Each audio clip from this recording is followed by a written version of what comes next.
प्रतीक्षा news के लिए मैं सुमन सौरभ। मैं प्रयागराज में भाजपा के युवा चेहरा माननीय श्री सुधीर मौर्य जी से कुछ वार्तालाप कर रहा हूं। जैसा कि बहुत लोगों से मैं मिला और जैसा कि मेरे अलग अलग जो चैनल पे प्रसारित हो रहा है, चुनाव पे बड़ी परिचर्चा होती है, लोग अलग अलग बातें करते हैं। आज मैं कुछ बेसिक बात करता हूं। तो मौर्य जी, मेरा पहला सवाल ये है, आपका आरएसएस संगठन के बारे में लोगों के बीच में बहुत सी भ्रांतियां फैली हैं। लोग उसको अलग अलग ढंग से एक्सप्लेन करते हैं। तो जहाँ तक मुझे जानकारी हुई कि आपके पिताजी भी इस संगठन से बहुत पहले से जुड़े रहे, वर्तमान में आप भी इसमें सक्रिय हैं। तो लोगों के बीच में जो गलतफहमियां हैं, तो इस संगठन के बारे में कुछ प्रकाश डालें और कुछ बताएं। देखिए, संघ के बारे में आपने पूछा है, तो राष्ट्रीय स्वयंसेवक संघ यह मूलतः एक सामाजिक संगठन है। ये भारत की संस्कृति को, भारत के संस्कार को अपनों के बीच में जानना। हम भारत में रहते हैं तो भारतीय संस्कृति क्या है, भारत के संस्कार क्या हैं, हम सम्मान कैसे, इस राष्ट्र को उन्नति पे कैसे ले जाएं, इसको अगर जानना हो तो राष्ट्रीय स्वयंसेवक संघ की एक शाखा लगती है सुबह नित्य प्रति। वो लगभग सभी जगहों पे लगती है। आपका कभी जाना हो तो वहाँ पे जाइए और वहाँ पे आपको पता चल जाने के बाद ऐसा लगेगा कि नहीं, है राष्ट्रीय स्वयंसेवक संघ जो है यह कोई दुर्भावना वाला संगठन नहीं है, ये तो समाज के बारे में सोचने वाला संगठन है।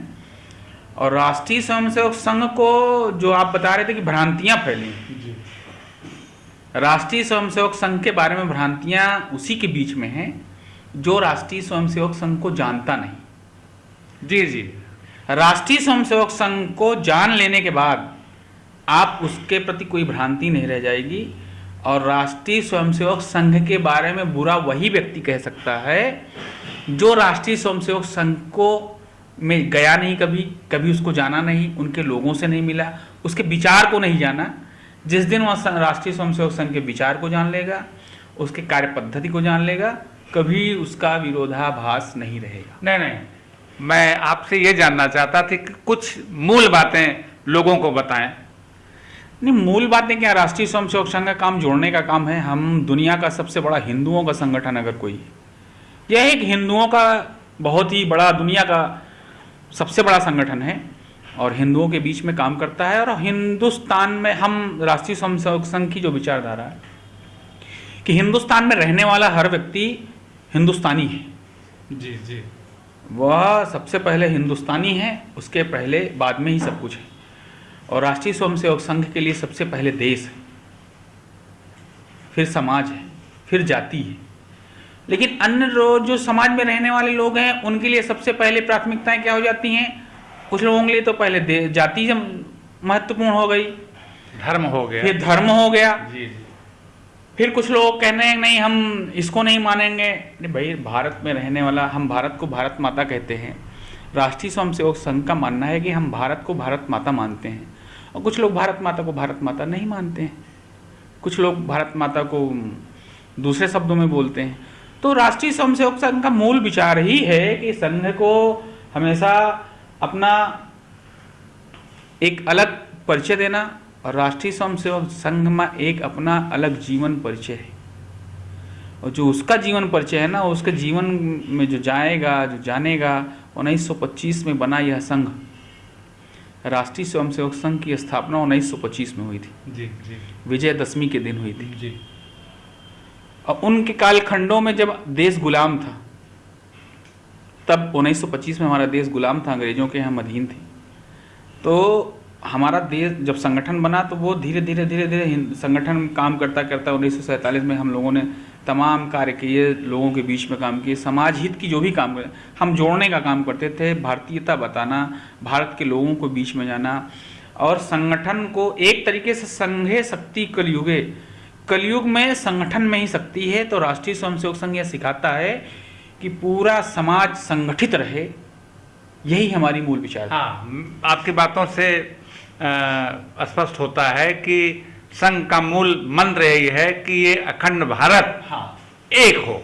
हाँ, एक भारत श्रेष्ठ भारत की कल्पना हम लोग करते हैं और ये निश्चित तौर पे होके रहेगा। हाँ सर, अब बात आगे करते हैं। ये तो निर्विवाद है, विरोधी भी इस बात को मानते हैं कि जम्मू कश्मीर का जो मसला था धारा 370 का जो शून्य हो गया, और एक और मसला जो सालों साल से चला आ रहा था, राम मंदिर का मुद्दा, इस सरकार की ये दो मूल उपलब्धियां रही हैं।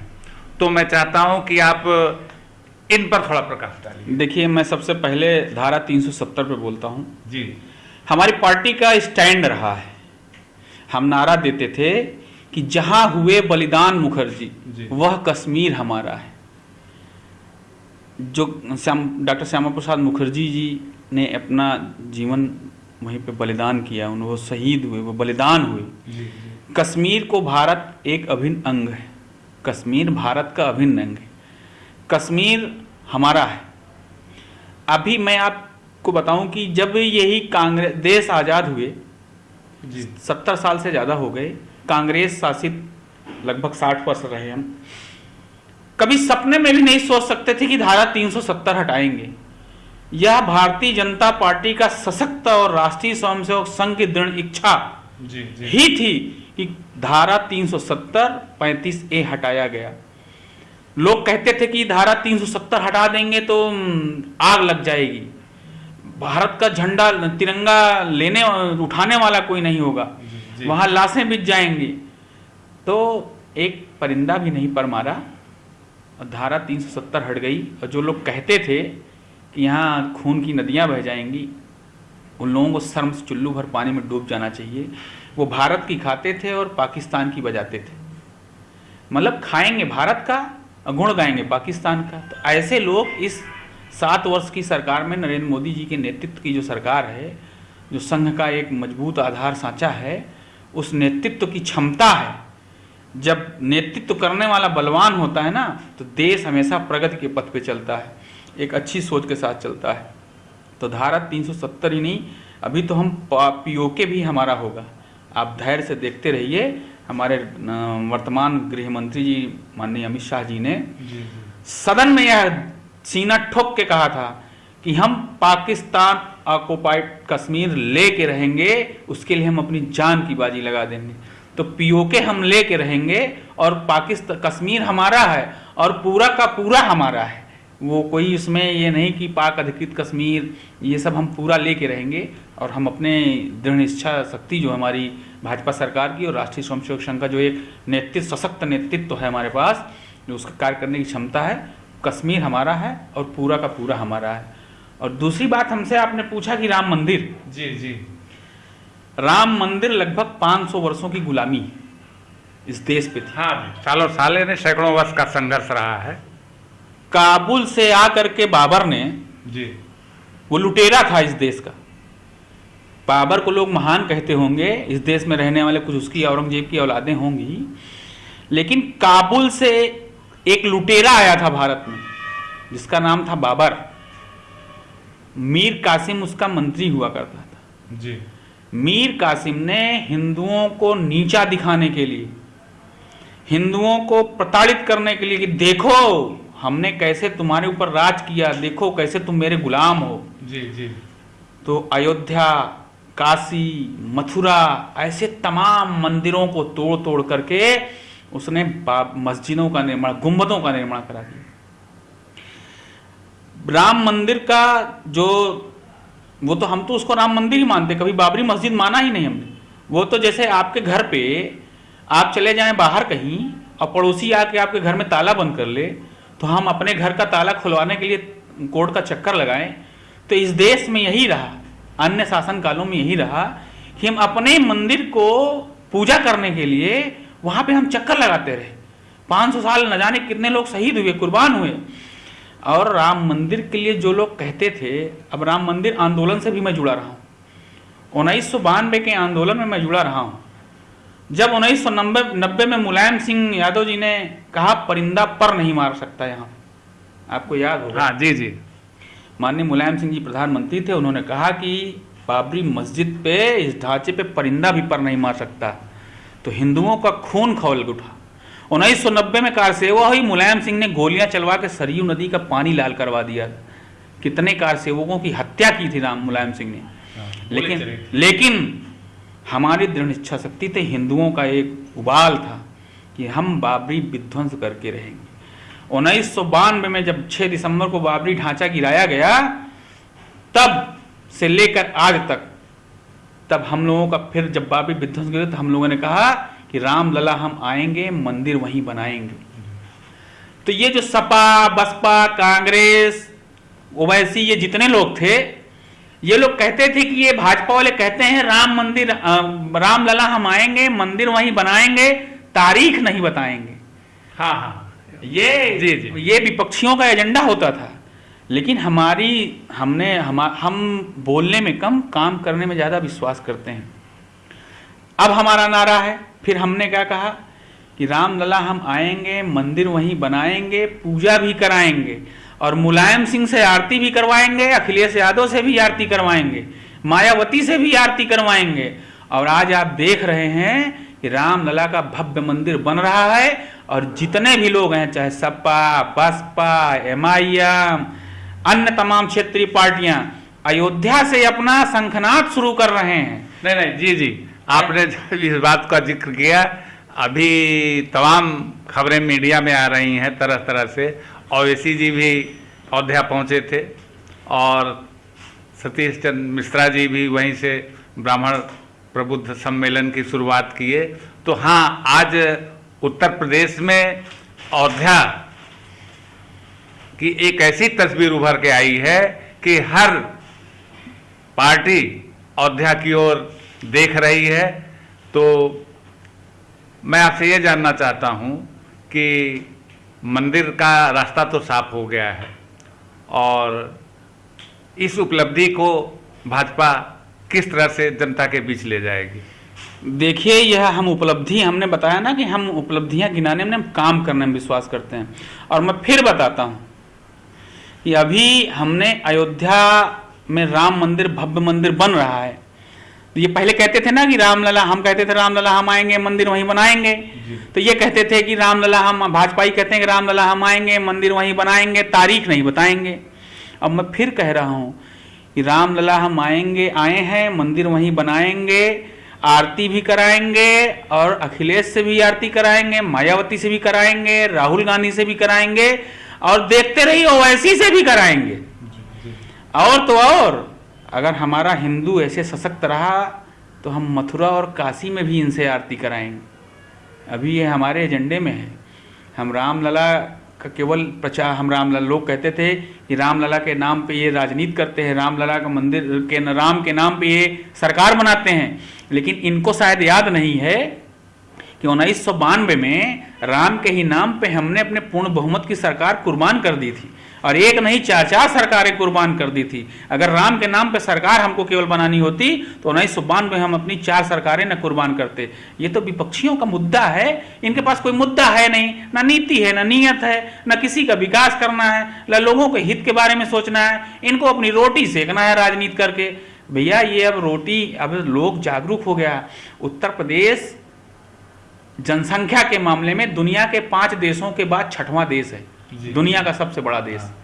ये भारत का एक राज्य है, लेकिन अगर आबादी के मामले में देखेंगे कि दुनिया के 5 देशों के बाद 6वां सबसे बड़ा देश। मेरी जानकारी में 22 करोड़, आज की डेट में 24 करोड़ जनसंख्या उत्तर प्रदेश सरकार की। और हमने जिस तरीके से काम किया है, लोगों के हितों के बारे में सोचा। यार आप अच्छी अच्छी सड़कें देख रहे हैं, अभी आप इस सड़कों पे चल रहे हैं, आप 4 व्हीलर लेकर के। समाजवादी पार्टी की सरकार होती ना तो अब तक आपको इलाहाबाद से यहाँ आने में 1 घंटे लगता, अब तो मात्र 15 मिनट लगेगा। अभी इतने सड़कों का जाल, सड़क, बिजली, पानी, हमने काम किया, हमने सड़कें बनवाई, हमने बिजली दी। आप सोचिए, पहले समाजवादी पार्टी की सरकार में बिजली कहाँ मिलती थी? इटावा, सैफई, मैनपुर मिलती थी 24 घंटे।